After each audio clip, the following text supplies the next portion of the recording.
in that way acquired a far more intimate knowledge of their own locality than we can today, travelling in cars, which effectively cuts us off from the outside world. Every tree, stone, mound, stream, river, pool, hill had its place in their environment, and the most unusual features became the focus of tales explaining how they came to be there.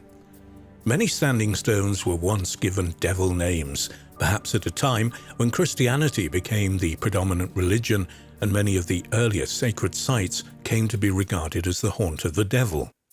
In areas of Scandinavian and Saxon influence, names like Grim, Thor, and Woden were sometimes used, as in Grimes Graves from Norfolk.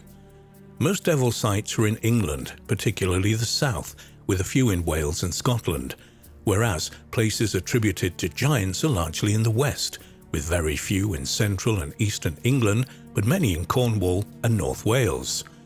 Many standing stones were traditionally attributed to giants, also sizable burial chambers and earthworks which had obviously needed great earth-moving efforts in their construction. The names of a hill fort in Gwynedd translates as the Towns of the Giants, and a passage grave on Anglesey in Gwynedd means the giantess's apronal, referring to her having collected an apronal of stones to build on the mound. The giant's grave in Penrith Churchyard, Cumbria, in reality Tivo corn crosses dating from around 1000 and some hogback gravestones. In the same churchyard is a wheel-headed cross called the Giant's Thumb. These names are thought to commemorate a 10th century king who became a legendary hero or giant in local lore.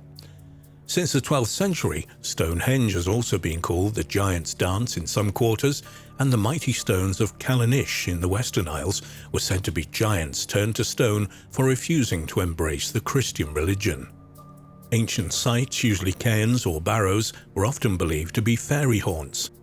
In Humberside in the UK is a prominent round barrow which housed a fairy dwelling, seen by a drunken villager late one night. He heard people singing and went to see what it was.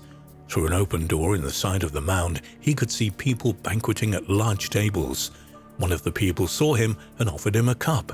He took it but threw away the contents, not wishing to come under the spell of the fairies, and ran off with a goblet which was made of an unknown material. This tale was recorded by William of Newburgh in the 12th century. Another tale told of people digging into the mound and finding a golden chest. They tried to pull it out with horses, but it sank back into the mound and no one has been able to recover it. The fairies would sometimes help people by mending broken tools, or would give a reward when helped by humans. In Welsh folklore stories, telling of people who saw the fairies are very common, and some are presented as factual rather than fictional. Indeed, people still claim to see fairies or little people, and these witnesses appear to be neither liars nor insane. Perhaps the little people do still live among us. Famous people, both real and imaginary, were sometimes associated with ancient sites such as a king, King Arthur, and other heroes like Sir Bevis of Hampton in southern England, which has a barrow named after him. Because of their air of mystery, and there being no obvious reason for their construction, prehistoric sites have become a focus for a rich and varied folklore. Standing stones and stone circles were sometimes said to be people's turn to stone, often for dancing on a Sunday, such as the Merry Maidens Stone Circle in Cornwall, with the Piper's Standing Stones close by, and the stone circles at Stanton Drew in Avon, or for working in the fields on a Sunday, the Duddow Stones, Northumberland, or for playing the game of hurling on a Sunday, the Hurler Stone Circles in Cornwall, and other similar religious transgressions. Some stones were said to move or go to a nearby stream to drink when they heard the clock strike 12 or the cock crow, or sometimes on a special day of the year, like the horse stone at Enstone, Oxfordshire, which goes to drink on Midsummer Eve. Some stones were believed to have the power to return if taken away from their rightful place, like a stone on Cefn Carn Carval in Powys, said to bear the hoofmark of King Arthur's horse Cafal, and which would come back of its own accord if carried away. At a number of stone circles, the stones were believed to be unaccountable.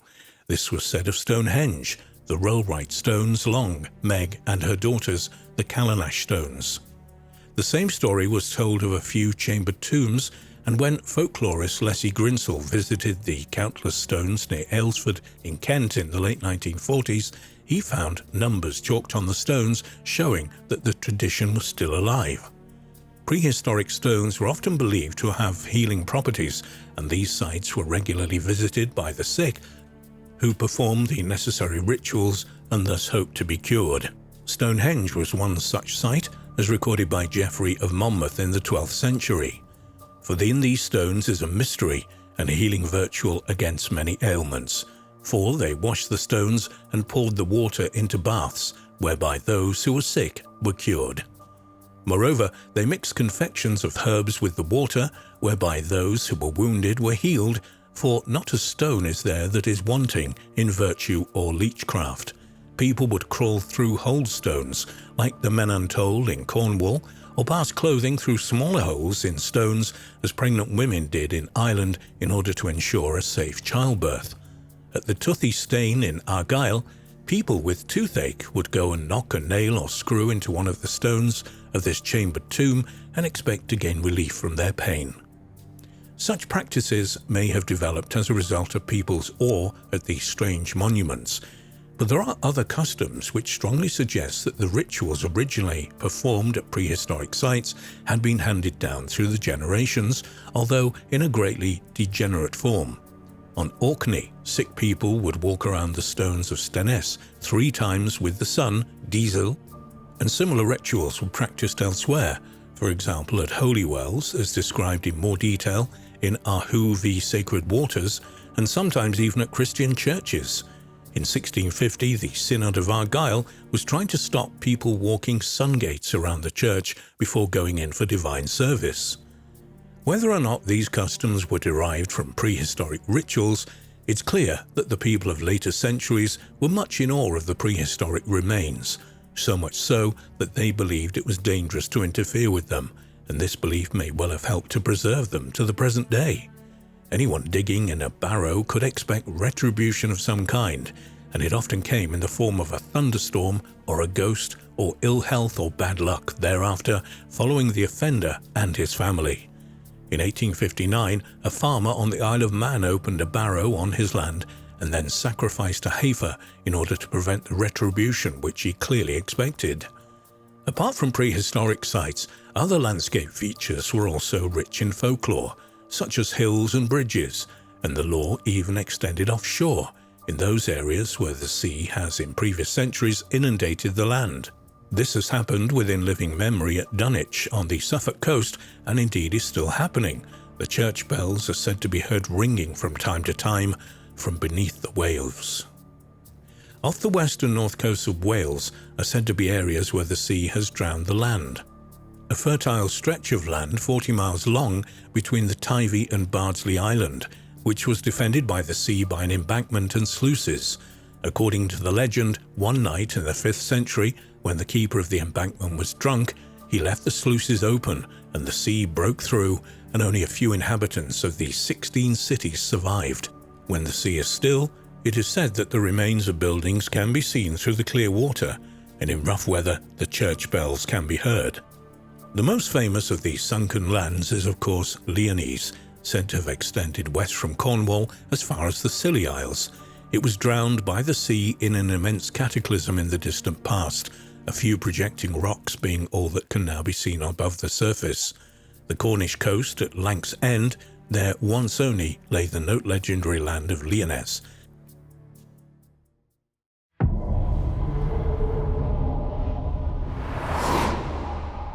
Could we speculate that there once could have been not just individuals like Goliath in the Bible, but entire races of gigantic people? There are still giants amongst us today, but most suffer from excess growth hormone and tend to be unhealthy and short-lived, but not always. The tallest man on record is Robert Wadlow of the US. He was 8 foot 11 inches tall and lived only 22 years from 1918 to 1940. The tallest woman is in China. She's 8 foot 1 inch. Some giants have been strongly built, even becoming athletes.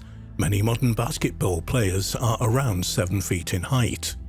A French-Canadian strongman and wrestler was 8 foot 3 inches tall, but only lived 23 years from 1881 to 1904.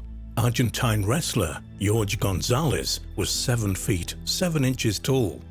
The wrestler Andre the Giant was 7 foot 4 inches and weighed 520 pounds. But like most giants, he suffered with his pituitary gland continuing to produce too much growth hormone even in his adult years.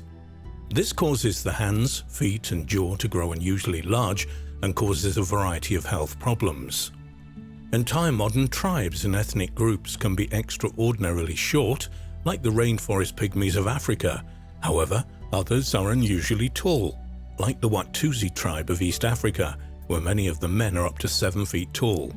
In Europe, the Dutch are tall and unusually well proportioned, and the Montenegrins in the mountainous area of the Balkan Peninsula are taller still, with many men well over 6 feet tall and some over 7 feet, and many women are over 6 feet tall as well. Physical anthropologists have, they believe, identified a species of prehistoric man that they have named Heidelberg man. It has been theorized that some prehistoric human species may simply be different races, but the same species as modern man.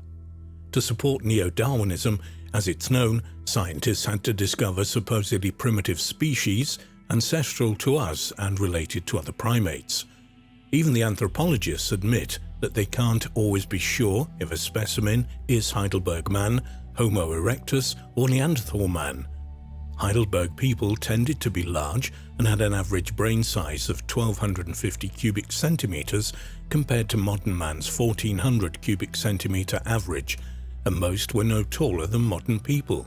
But anthropologists believe that they have identified a South African subgroup with men often over 7 feet tall. So it does seem that actual races of giants have lived in the past. There are also rumors of giant human remains in places as diverse as Sardinia in the Mediterranean and Nan Madol in the Southwest Pacific. However, most of the confirmed specimens come from the Americas. Many of these were found and reported by scientists with good reputations, and others found by laymen and later examined on site by reputable researchers, while others were sent to museums. The number of these remains is staggering. Many of these finds are documented by Jim Vieira and Hugh Newman in Giants on Record. In addition to the skeletons that have been unearthed, early and submodern European explorers reported giants in places like Tierra del Fuego. This is even more mysterious when we remember that, on average, Amerindians, and especially those in Mexico and in Central and South America, tended to be shorter than most Europeans.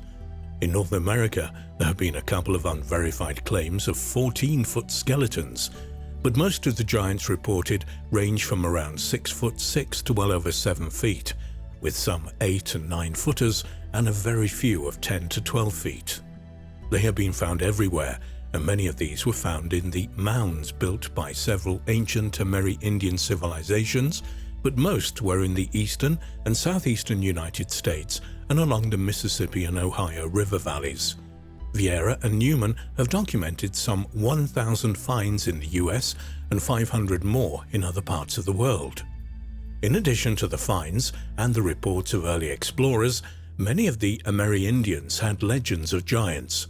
The Cherokee, for example, told of peaceful giants who came from somewhere in the west and lived among them for a time.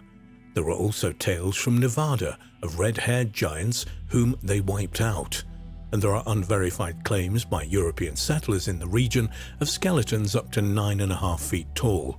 In 1519, Spanish explorer Alonso Alvarez de Pineda reported entire villages of living giants near the mouth of the Mississippi.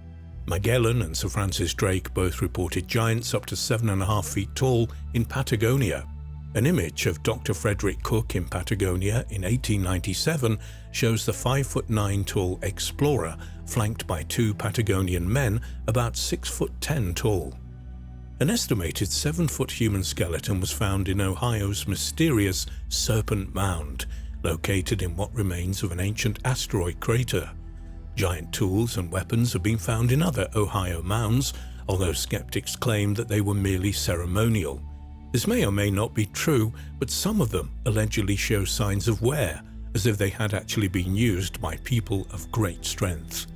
There were also claims of an 11-foot skeleton in Michigan, found in 1894, and a 10-footer in Akron, Ohio in 1899. Elongated skulls were formed in Virginia. In 1937, researchers found a skull with a 2,100 cubic centimeter brain capacity in Virginia.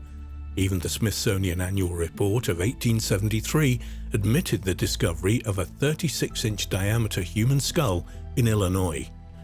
Many of the giant skeletons had unusually thick bones, which, as many have pointed out, would have been necessary for true giants to be strong and healthy. There have also been reports of 7- and 8-foot human skeletons in shell mounds in Florida and on California's Channel Islands, and also in Hawaii. Archaeologist Byron Cummings of the University of Arizona reported 7-footers found in Sonora, Mexico in 1934. Some, but not all, of the giant skulls had double rows of teeth. It's not hard to figure out that this would confer no benefits, but in fact be a harmful mutation, likely to encourage tooth decay. In 1903, the curator of the Division of Physical Anthropology was a member of the racist eugenics movement, and for years refused to consider that anyone had lived in the Americas before 2000 BP, before the present. To his credit, though, he eventually accepted the evidence that Folsom Spear points dated back to 10,000 BC or earlier. Another institution, the Rockefeller Foundation, was involved in archaeological digs and the study of prehistoric people, but its officials admitted that their main goal was to learn how to control people. The same can be said of the Carnegie Institution, controlled by dogmatic proponents of neo-Darwinism. Many have heard the story of geologist Virginia Steen McIntyre, who dared to date Mexican stone tools at 250 to 300,000 BP. Her career was ruined and her conclusions never taken seriously. The University of California at Berkeley tried to stop the broadcasting of the NBC special The Mysterious Origins of Man, and would not allow researcher Michael Cremo to see apparently very ancient artifacts from California, which they kept hidden from the public. But if there were one or more actual races of giants in prehistoric times, where did they come from? Certainly multiple races would likely have originated from multiple points of origin, and since giants seem to have been most numerous in the Americas, it's possible that some of them originated here. But there is something else. Plato never comments on the size or the physical appearance of the Atlanteans. Could at least some of them have been giants? Could Atlantis have been an empire of people living on many islands in and around the Atlantic and Caribbean, as well as some colonies on the mainland of North and South America, and perhaps southwest Spain and parts of North Africa? Were their scattered homelands submerged by the rise in sea levels at the end of the last ice age? In North America, the mound builder cultures seem to have originated near the mouth of the Mississippi and spread northeast and west along that river and its tributaries, mainly the Ohio River. Meanwhile, a somewhat similar culture is now known to have existed in Amazonia and other parts of tropical South America, also building mounds as well as roads and canals. They even traded with the people of Mexico, supplying them with the mica geologists have identified its South American origin used in their pyramids and temples. So could both the mound builder and the Amazonian cultures have come from the Atlantis, with survivors settling the coasts and traveling up the river systems? Could they have been giants? Did they teach the arts of civilization to people already in the Americas and perhaps dominate some tribes? We can speculate, but much remains a mystery. The reason for all this secrecy concerning various giants that once lived on Earth could simply be that it would cause academics to readdress Darwin's theory of evolution and put us back in the questionable corner, where did we come from? After all, there are even debates in regards to how long modern man has actually been around on Earth.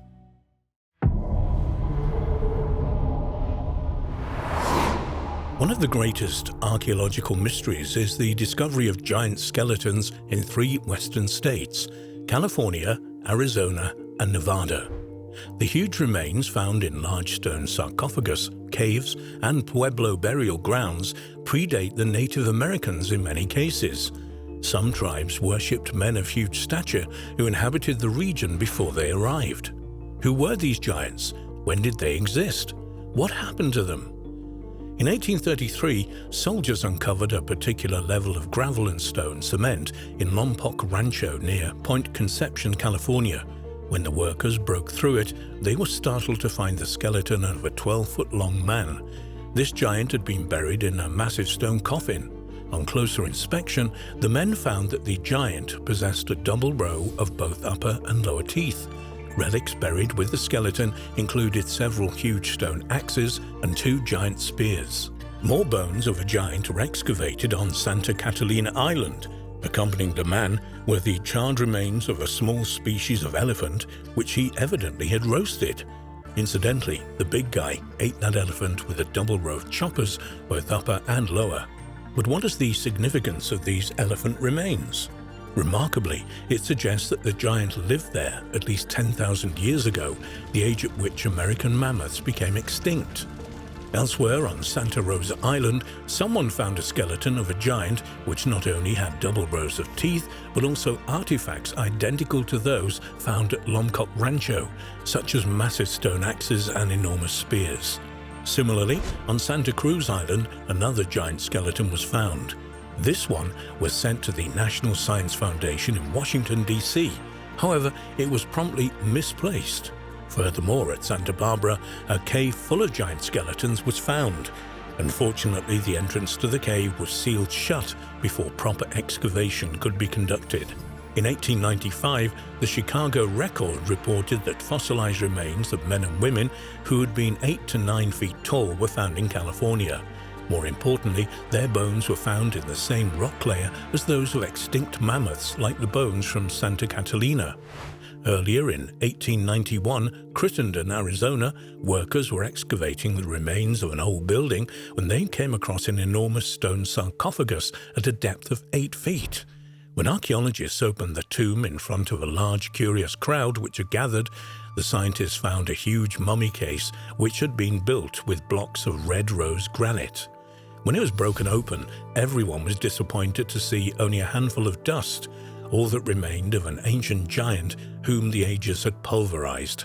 Everybody agreed that it had taken a long time for a skeleton to dissolve into dust, particularly in the dry desert. This fact would make the giant much older than the California specimens whose skeletons were found intact. Although not a single bone or artifact was found, the inside of the mummy case had been carved in a likeness of the body, a characteristic reminiscent of Egyptian sarcophagus. According to the carving and the size of the enormous container, the body had once measured 12 feet in length and had 6 toes on each foot. Now the story moves into Nevada, the last state where numerous giant remains have been found. In 1871, Charles Billinger, a writer for the Los Angeles Times, wrote an article in which he described giants found in a cave near Lovelock, Nevada. His article went as follows. In 1812, James Hart and David Push uncovered the first of many giant remains whilst digging manure in the Lovelock Cave. These mummies were red-headed and averaged 6 to 7 feet in height, a slightly shorter version of the 8 to 12 feet footers found elsewhere.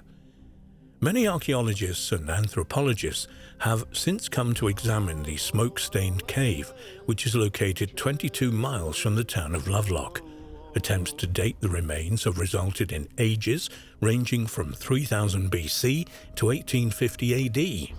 The caves were occupied for nearly 500 years, but no artifacts or skeletons except those of the giants have been found. The giants resided in this cave for many centuries until the Puyallup Indians, distressed by the giants' bad habits, annihilated them. What provoked this sudden annihilation? Sarah Winnemucca, a direct descendant of Chief Truckee, the last king of the Paiutes, wrote a book of history and legend of the Paiutes. These stories may help to unravel the mystery. One story claimed that about 100 years before her birth, there was another race sharing the Paiute homeland. This race was called the Sidiokas, which in the Paiute language means man-eaters or cannibals. These giant cannibals had flaming red hair. For sport, they would dig traps in well-travelled trails and wait for some unsuspecting Paiute to fall to his death. Then they would have a grand feast. Needless to say, these actions did not make for friendly relations, and war soon broke out between the two tribes. In the midst of a battle, the giants would leap from behind cover, grab Paiute arrows in mid-flight, and then fire them back at the opposition from their own bows. Unfortunately for the giants, they were greatly outnumbered, so the war did not last long. Later, in an attempt to escape from the Paiutes, the Sidiokas constructed large canoes from tule fibers and lived on Humboldt Lake. When the supplies ran out, they hid in the Lovelock Cave. The Paiutes surrounded the entrance to the cave and killed the giants when they ventured out at night in search of water. This proved to be slow work, so the Paiutes stuffed the cave entrance with wood and set it on fire, thereby smothering all those within and bringing about a quick end to the war. And with that, this tribe of brave, strong and intelligent giants that apparently lived in one region for 5,000 years had been exterminated by the migratory Paiutes in about 1750. During the 3-year war, the entire population of giants were killed, which was estimated by the Paiutes to number 2,600. Annie Bill, a 68-year-old resident of Lovelock and a niece of Sarah Winnemucca, testifies that her grandparents saw the giants and had described them as having long faces and white-skinned. Nowadays, only 300 Paiutes still survive in the Lovelock area. They claim to have always known that remains would be found in the cave. In fact, they were often told white settlers what the cave contained, but of course they were laughed at. After years of ridicule, the Paiute finally kept the knowledge to themselves, at least until they were vindicated by modern science. Other remnants of the giants include relics that have survived, kept by members of the tribe for many years. Winnemucca claimed, "I have some of their hair, which has been handed down from father to son. I have a dress, which has been in our family for many years, trimmed with reddish hair." For further physical evidence, we turn to Stoker's Museum in nearby Winnemucca. The proprietor, Clarence Stoker, a Lovelock native, has participated in several excavations of the cave. His museum is stocked with arrowheads, nets and baskets, in addition to a skull of one of the giants. His prize artifact is a calendar stone from the cave, marked with 52 indicators on the inside of the stone for the weeks, 365 on the outside for days. Despite these findings, the mystery remains. What were the origins of these giants? Where did they come from? One explanation, as offered by Stoker, suggested they were descendants of Egyptians who sailed to America hundreds of years ago. Stoker backed up this by continuing, "Didn't Thor Heyerdahl just prove the possibility that Egyptians may have sailed to America as long as 4,000 years ago on reed rafts? This indeed is the case." Furthermore, giants who colonized Ecuador 4,000 years ago arrived on reed rafts. Also, the Sidiokas sailed on Humboldt Lake in reed canoes they built. Although hundreds of mummies and tons of artifacts have been recovered from the cave, there are a few positive indications of Egyptian influence. However, the giants could easily have retained their cultural heritage and knowledge while their original implements quickly wore out. In explaining the mummies, which should only have been skeletons, anthropologist Robert F. Heiser of the University of Southern California commented, "Conditions of extreme dryness in the cave, as in the pyramids of Egypt, have preserved the archaeological material in remarkable good fashion. In fairness, it should be stated that Mr. Heiser did not infer a connection between Egypt and the Lovelock giants, but only a slight comparison. It seems the mystery of the giants will continue. We may hypothesize that they arrived in the West about 3,000 years ago from either South America or Egypt, and that they were eventually destroyed by Native Americans. Unfortunately, that is all the knowledge we have currently obtained. Perhaps one of America's greatest archaeological mysteries will remain just that, a mystery, though fortunately that uncertainty isn't stopping the continuing search."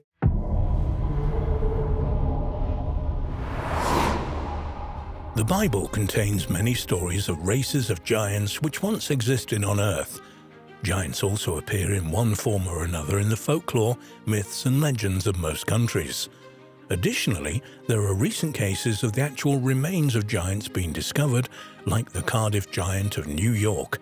and the bones of 8-foot-tall prehistoric beings discovered in West Virginia, which suggest to some that a race of giants may once have roamed the Earth. Giants in myth and on Earth. In ancient myths, giants are often seen as ancestors to the gods, but also their unrelenting enemies who are ultimately defeated by them. The folklore of ancient places has many associations with supernatural creatures who may once have been worshipped as gods. Ancient tombs and stone circles are often said to be inhabited by fairies, built by giants or the devil, haunted by ghosts, guarded by dragons, visited by spectral black dogs, or cursed by witches. Although scientists believe these giants of myth and legend who grow to 20 feet or more have no basis in reality, one or two researchers believe that a race of giants may once have existed on Earth. According to science, some extraordinary exceptions amongst Homo sapiens have existed. They are usually the result of hormonal disorders, and there is no evidence that hominins ever got taller than we are today. The tallest person ever measured was Robert Wadlow, also known as the Alton Giant and the Giant of Illinois, who stood 8 feet 11 inches tall. Wadlow died at the age of just 22 in 1940. An early death is common for those suffering from giantism, as their weight and size puts constant strain on the heart and skeletal system. Giants in America. Apparent evidence of giants in America has a long history. The Massachusetts Puritan minister Cotton Mather believed that mastodon fossils found near Albany, New York in 1705 were those of giants who had died in Noah's flood. He wrote, "The giants that once groaned under the waters are now under the earth, and their dead bones are lively proofs of the Mosaic history." Almost 100 years later, Connecticut farmer Pliny Moody discovered large three-toed tracks in a sandstone ridge on his land. The local pastor told him they were made by Noah's raven, which had rested on that ledge and probably slept there before resuming the dangerous journey back to the ark. The same ministers later reasoned that dinosaur bones found locally were probably the remains of giant humans. During the period from the late 1800s all the way up to the 1990s, there were over 1,000 reports of giant-sized human skeleton remains being discovered across North America. Old reports were discovered, particularly from New England, of giant skeletons being unearthed from Native American burial mounds, which supposedly ranged in length from 7 to 10 feet tall. But the most famous of all American giants is the Cardiff Giant. The discovery of the Cardiff Giant. On the 16th of October 1869, two labourers, Gideon Emmons and Henry Nichols, were digging a well behind the barn of William C. Newell in Cardiff, New York, when they hit a solid object 3 feet down. After further digging and clearing away the soil, the pair unearthed a 10-foot-tall petrified man. News of the extraordinary discovery soon spread, and people came from far and wide to see the giant, which was displayed under a tent set up by landowner Newell, who charged 50 cents for admission. During the first week alone, around 2,500 people came to visit the strange exhibition. The area around Cardiff was known for its fossil deposits, so initially it was thought that the giant could have been an ancient ancestor of the local Onondaga people, who had perhaps been petrified by the waters of a nearby swamp. Whatever it was, the Cardiff Giant caused wonder and excitement in all who saw it. Scholar Michael Petit writes, "Many spectators understood the giant within the framework of wonder, in which extraordinary objects that seemed to transcend the laws of nature were valued and deemed authentic for precisely that reason. Across the social spectrum, from farmers who paid 50 cents to view the statue where it lay, to the transcendentalist philosopher Ralph Waldo Emerson, who viewed the giant at an exhibition in Boston, expressions of wonder were heard." Even the experts were impressed by the discovery, though most believed it was an ancient statue rather than a petrified man. New York State geologist James Hall and Rochester University professor Henry Ward believed this to be the case, with Hall describing it as the most remarkable object yet brought to light in our country. Soon afterwards, Newell thought it best to cash in on all the publicity and sold a 3/4 stake in the giant to a syndicate of businessmen led by David Hannum, receiving a payment of $23,000 about $500,000 in today's money. On the 5th of November 1869, the syndicate had the giant dug up and shipped to Syracuse. The pair then took the giant on the road and exhibited it to thousands of paying spectators in Syracuse and Albany. But all this added publicity brought some unwanted attention for the owners. A mining engineer who saw the giant close up remarked that the gypsum it appeared to be made from would have deteriorated quickly in the wet soil of Newell's farm. Even worse was to follow when on the 25th of November, well-known Yale paleontologist Othniel Charles Marsh saw the giant and immediately pronounced it of very recent origin and a most decided humbug. I'm surprised that any scientific observers should not have at least once detected the unmistakable evidence against its antiquity. Despite this, the giant soon came to the attention of the American showman P.T. Barnum, who did not appear at all bothered by the doubts about its origin and offered to buy it from them for a huge sum. In his 1890 book, Funny Stories, he remarked, "One thing was certain, it was a great attraction, visited by hundreds of people daily, and I thought that it's so great a curiosity it should be exhibited under proper management in New York City.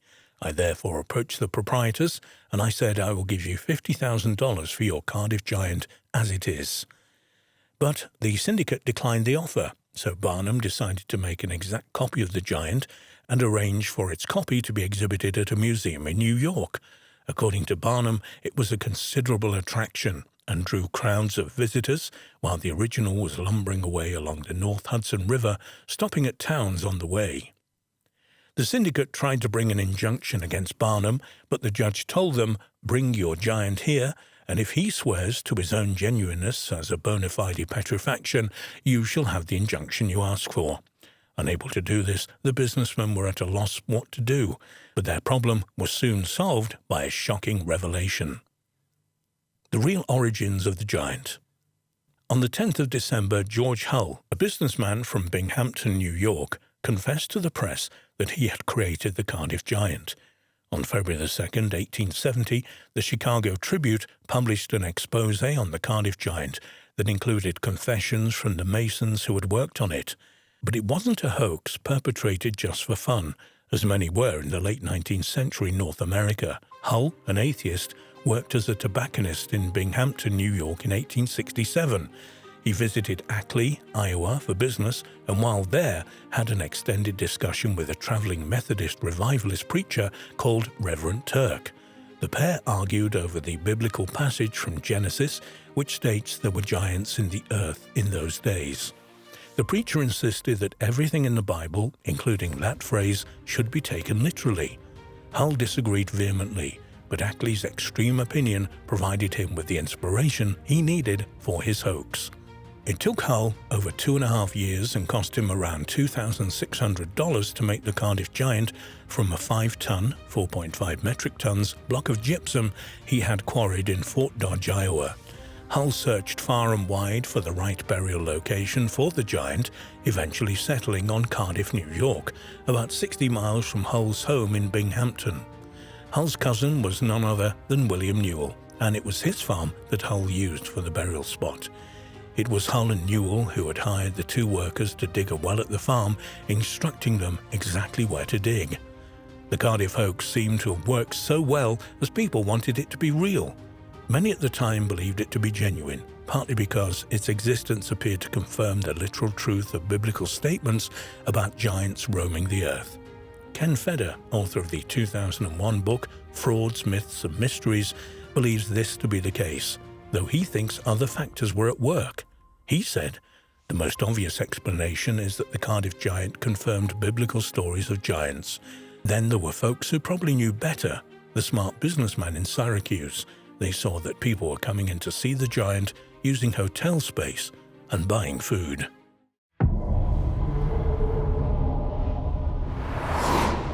Does the mythology of the Wagina tribes in Australia offer proof of the ancient astronaut theory?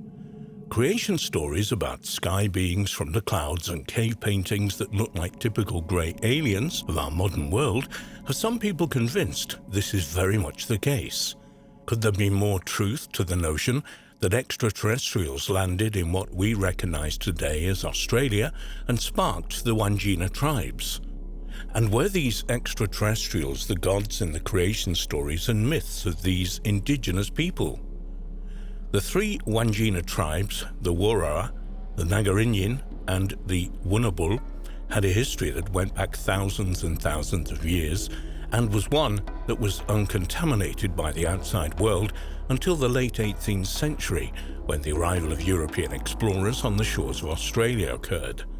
And perhaps because of this, the creation stories and legends of the Wandjina are particularly thought-provoking.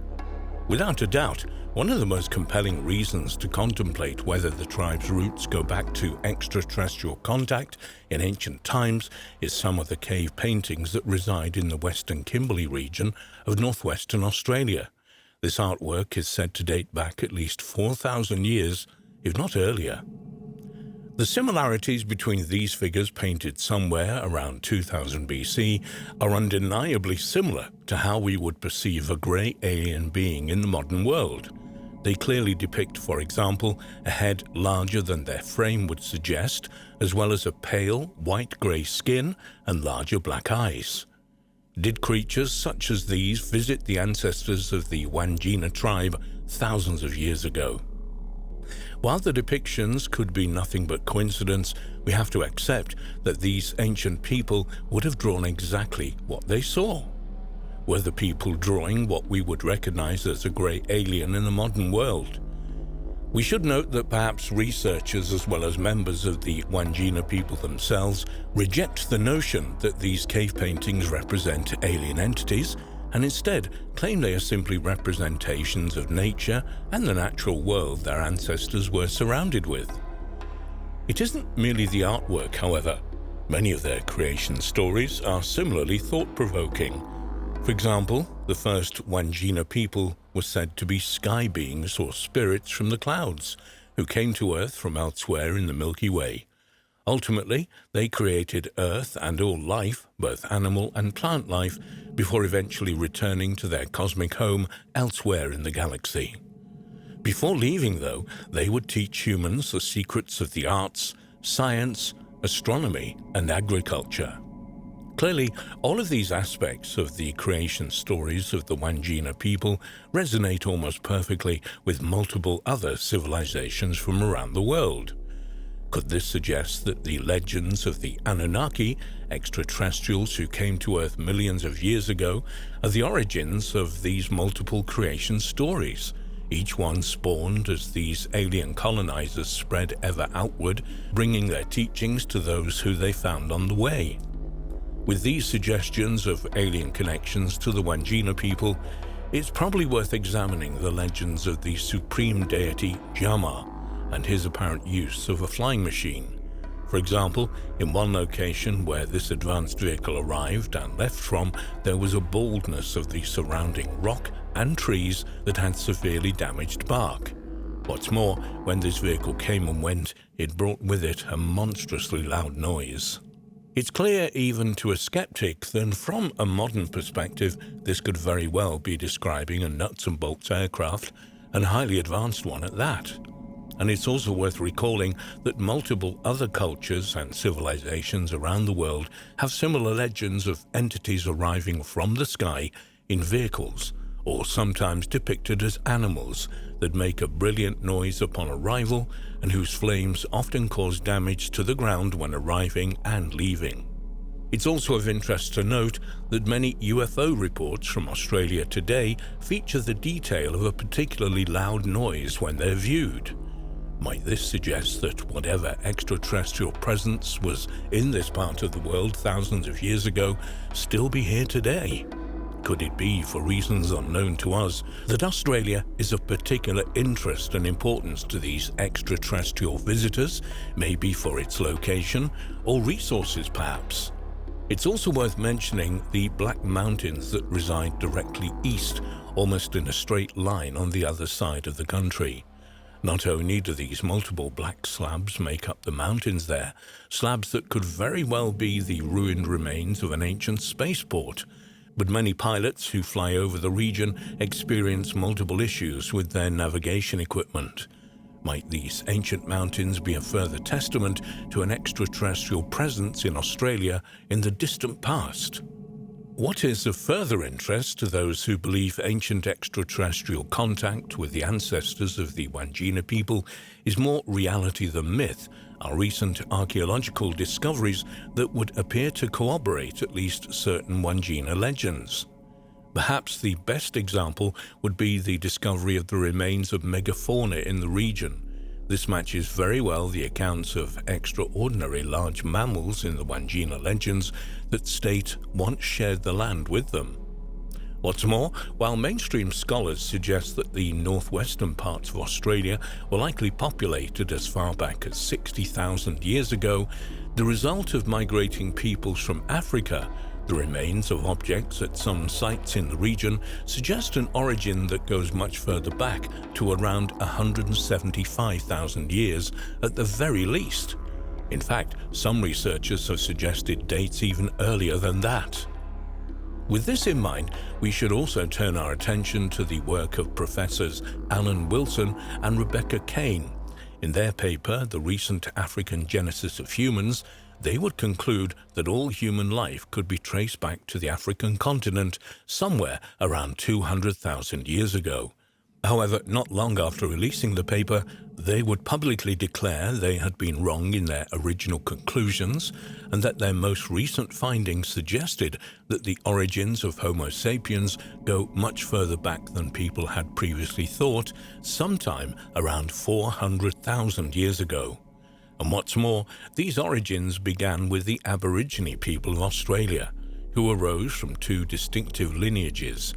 Even more conclusive, as far as Wilson and Kane were concerned, is that proof of these origins was not present in just one or two locations, but in at least 10 different sites.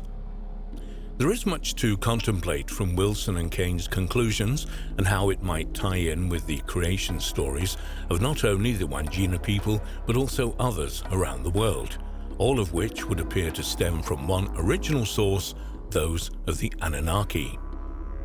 If we accept that the Anunnaki, as the legends state, created humans by mixing their DNA with the most prominent humanoid on the Earth to create a worker race, might that genetic manipulation program have taken place in what is today Australia?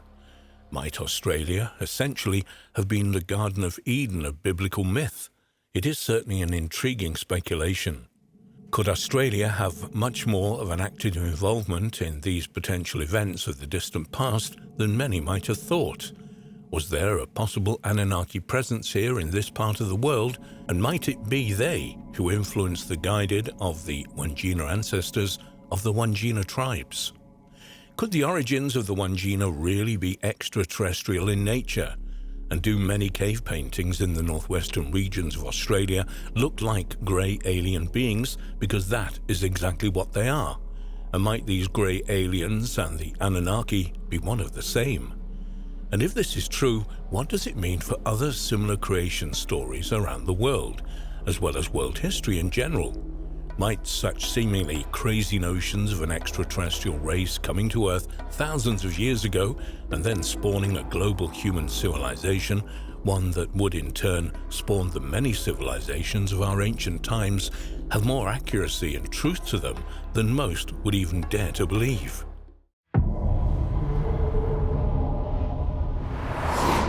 The Nommo are primordial ancestral spirits in Dogon religion and cosmology, though some researchers are convinced that they may in fact be aliens.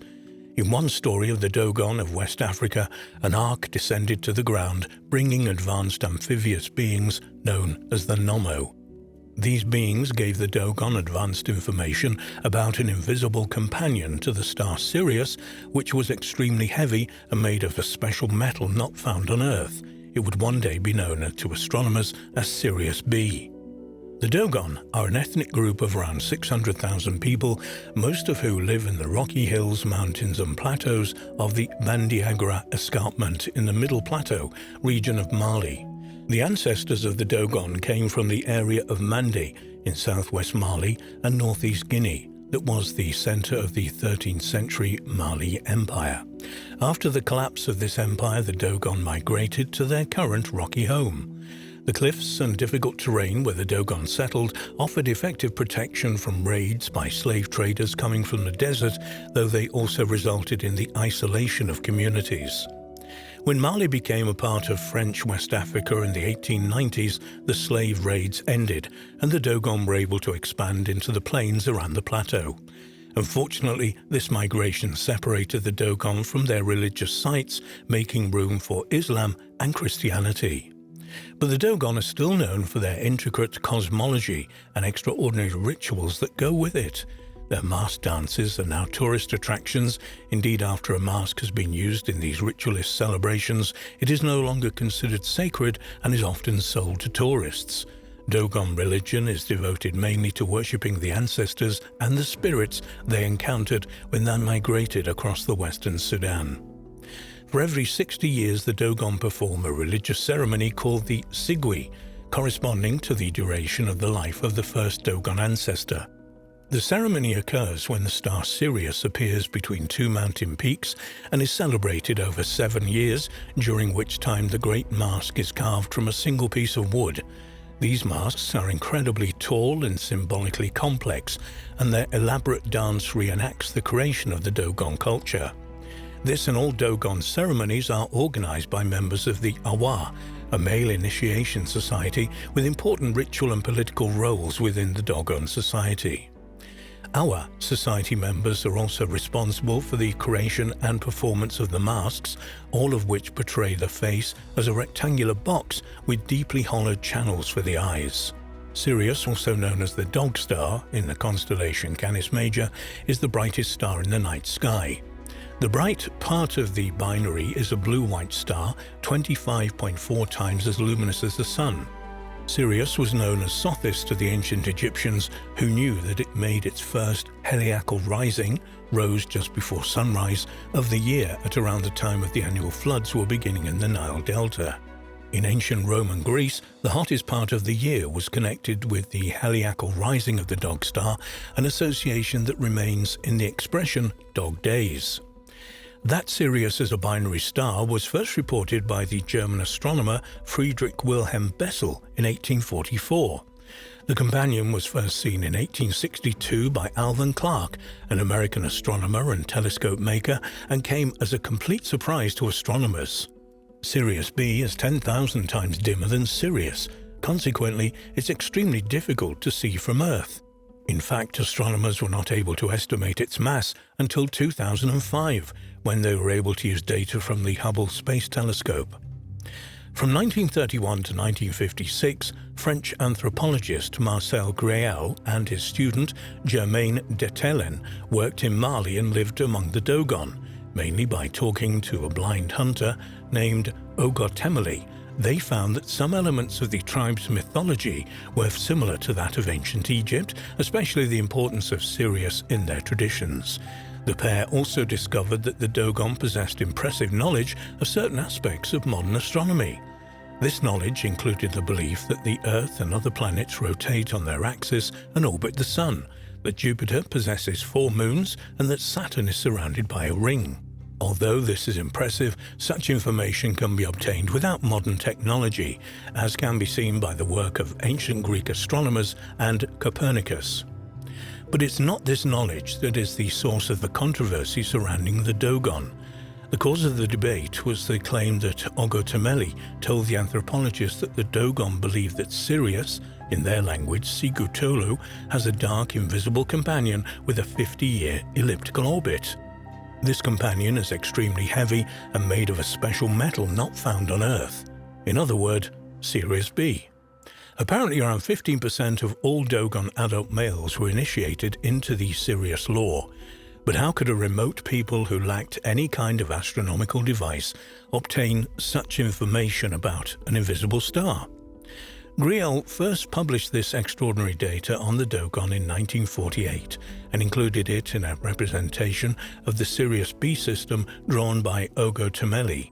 One theory to explain the advanced astronomical knowledge of the Dogon was put forward by author Robert Temple in his book The Sirius Mystery, first published in 1976. An advertisement for its second 1998 edition, called The Sirius Mystery: New Scientific Evidence of Alien Contact 5,000 Years Ago, stated Temple's extreme hypothesis about the Dogon and Sirius B. He said, "Convincing evidence that the Egyptian, Sumerian and Dogon civilizations were founded by aliens from the Sirius star system who are now ready to return. New scientific evidence that solidifies the hypothesis that the KGB, CIA and NASA attempted to suppress. An awe-inspiring work of research that calls for a profound reappraisal of our role in the universe." The Sirius Mystery in 1976 set the world abuzz with talk of an extraterrestrial origin to human civilization and triggered a 15-year persecution campaign against Robert Temple by the KGB, CIA and NASA and other government agencies. Undaunted, however, Temple is back with 140 pages of new scientific evidence that makes his hypothesis more compelling than ever. Many authors have speculated on the subject of extraterrestrial contact, but never before has such detailed evidence been presented. Temple applies his in-depth knowledge of ancient history, mythology, Pythagorean physics, chaos theory, and Greek to a close examination of the measurements of the Great Pyramid of Giza, which was built to align directly with the star Sirius. He concludes that the alien civilization of Sirius and our own civilization are part of the same harmonic system and are destined to function and resonate together. His findings warrant a profound reappraisal of our role in the universe. Temple's book also states that thousands of years ago an ark descended to the ground with great noise and in a swirling wind and brought amphibious alien beings known as the Nommo to the Dogon. It was these beings who told the tribesmen about Sirius B. The Dogon were also told that the Nommo lived on a planet that orbits another star in the Sirius system. This account follows Dogon mythology fairly closely. In Dogon tradition, Nommo was the creator spirit who emerged with a female twin and several more pairs of Nommo from the cosmic egg Amma. The first Dogon primordial ancestors were thus bisexual water gods created in heaven by Amma and descended from heaven to earth in an ark. Many scientists reacted to Temple's claims by saying that the advanced knowledge about Sirius probably came from Western visitors who discussed astronomy with the Dogon priests. The priests then added this new information to their older traditions. They also pointed out that Grail was an amateur astronomer and could well have used his knowledge to rationalize the rather disorganized Dogon traditions that even tribal members could not agree on. In 1995, two French researchers, Daniel Benest and J.L. Duvent, had an article published in the journal Astronomy and Astrophysics entitled "Is Sirius a Triple Star?", which suggested that there was a small third star in the Sirius system. They believe the star may be a type known as a red dwarf and probably has only about 0.5 the mass of Sirius B. Some researchers have wondered, could this newly discovered star be the home of the Nommo?